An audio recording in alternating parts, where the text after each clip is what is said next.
Dalam suasana Waisak, Agnes Karina mengunjungi Candi Buddha terbesar dunia, Borobudur. Sejak masuk dalam daftar situs warisan dunia, monumen ini makin ketat melakukan pemeliharaan. Selain keinginan untuk mengembangkan sektor pariwisata, di sisi lain ada kebutuhan untuk merawat situs berumur ribuan tahun yang rentan akan kerusakan. Dalam perjalanannya di Magelang, Jawa Tengah, Karina menelusuri nilai, manfaat, dan beban Borobudur di mata dunia. Kami ajak Anda untuk melihat tanggung jawab besar dalam merawat situs warisan dunia.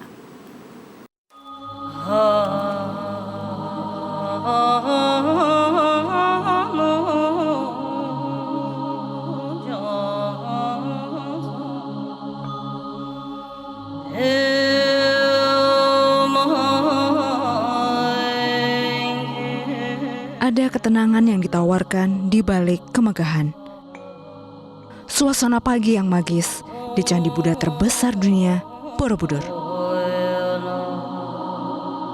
Borobudur ini masuk ke catatan UNESCO atau listnya UNESCO nomor 592 tahun 1991.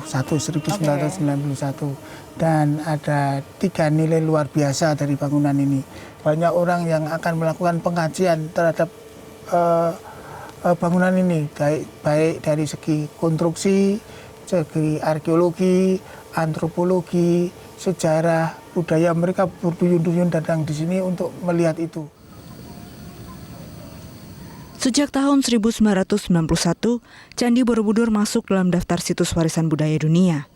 Ini daftar yang dibuat oleh Organisasi Pendidikan, Keilmuan, dan Kebudayaan PBB, UNESCO. Saya berbincang dengan para pihak yang bertanggung jawab mengelola Candi Borobudur.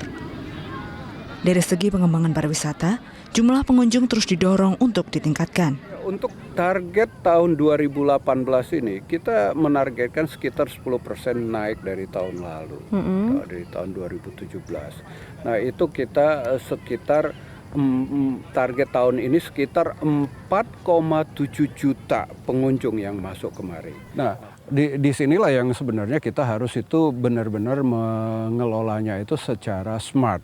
Karena ini bagiannya ini bukan hanya sekedar tanggung jawab kita untuk mendatangkan wisatawan sebanyak-banyaknya, tetapi juga harus melakukan sosialisasi kepada pengunjung. Sebelum mereka naik ke candi itu kita harus memberikan sosialisasi dan edukasi. Sebelum mereka naik ke atas candi, kita harus memberikan pemahaman tentang apa yang bisa dilakukan, apa yang tidak bisa dilakukan di atas candi. Karena candi ini adalah man-made yang dibuat manusia, yang kalau tidak dirawat dan hati-hati untuk menyentuhnya, memperlakukannya, maka ini bisa rusak. Karena itu batu-batuan. Berusia sekitar 12 abad, candi yang terus menua ini dibayangi oleh kerusakan. Maka ada sistem zonasi dibuat untuk memudahkan perawatan dan pengembangan kawasan. Zona 1 yang adalah inti kompleks candi secara khusus menjadi tanggung jawab Balai Konservasi Borobudur atau BKB. Saya melihat sendiri kerusakan ini bersama Kepala BKB Trihartono. Nah ini contoh-contoh yang rusak ya Pak ya? Iya. Ini kan ada yang bagian yang hilang gitu Iya, Pak? bagian perutnya hilang ini. Di sini tampak sekali bahwa perutnya hilang, batunya hilang. Ini kalau batunya, kalau itu pecah, ini kita bisa kembalikan ke sini. Tapi karena ini sudah pecah dan pecahnya tidak kita temukan, ya tidak bisa kita kembalikan. Beberapa bagian lain juga ada ya Pak yang hilang, seperti Ya, misalnya ini gitu ya? Ya, itu Ini harusnya ada sambungannya. Sambungannya hilang, Tapi lepas hilang. semuanya. Ya seperti ini. 5 zone.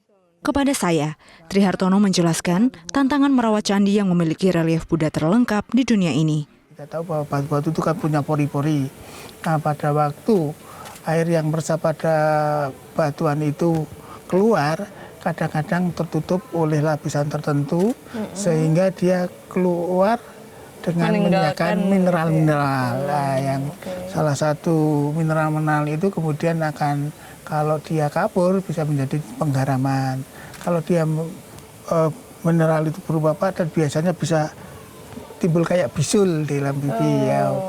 Kemudian bisul-bisul itu Batu juga bisa ada bisulnya bisul, ya, gitu iya. ya. Terus kemudian bisul itu pecah menjadi berlubang. Jadi batu-batunya itu menjadi berlubang.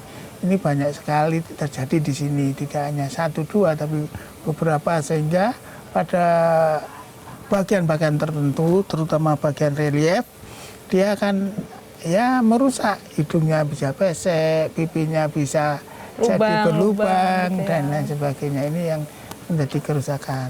Selain itu debu-debu, sampah itu juga menjadi faktor penyebab kerusakan. Kita tahu bahwa debu-debu itu menempel pada batu, kemudian ada udara lembab, disitulah tumbuh jamur, ganggang maupun ganggang kerak, ya, jamur kerak. Nah ini jamur dan ganggang ini dan algi ini kadang-kadang kalau dibiarkan terus-menerus, dia akan masuk pada gitu ya? balapuk batuan itu. Nah, ini harus kita bersihkan secara terus-menerus pada batu itu.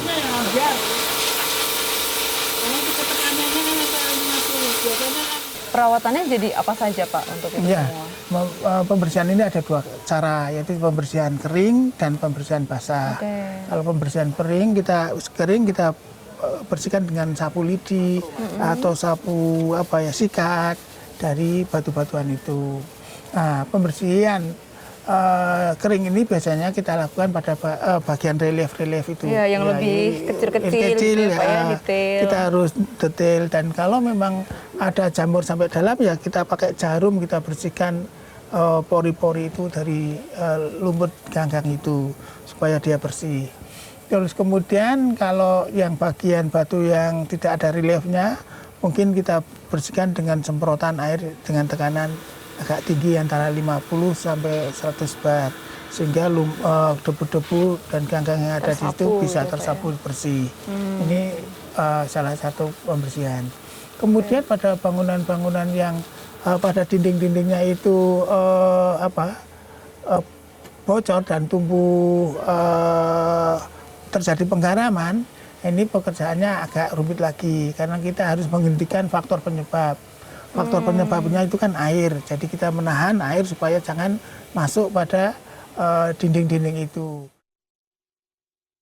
Bukan hanya faktor cuaca, faktor bencana alam juga membawa bahaya tersendiri untuk situs dunia nan megah ini. Jadi pengalaman kita di Candi Borobudur ini, selain bencana longsor tadi, bencana kan bisa longsor, bisa badai, bisa vulkanik, gunung atau gempa bumi dan lain sebagainya. Kalau yang longsor ini sudah kita upayakan dengan pembuatan konstruksi beton pada bangunan-bangunan ini.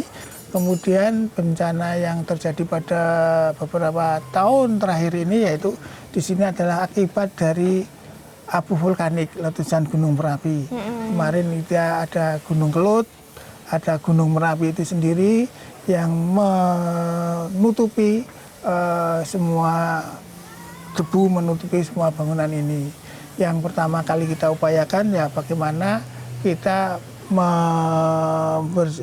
menghindari stupa-stupa yang ada di Candi Borobudur ini dari abu dengan cara menutup dengan mantel. Terus kemudian bahannya khusus ya Pak ya? Bahannya khusus yang dia tahan panas. Terus kemudian selasar-selasar ini juga kita tutup dengan mantel-mantel semua sehingga abu-abu vulkanik bisa kita satukan, diminimalkan, gitu ya, Pak, ya? masuk ke pori-pori maupun menyentuh batu.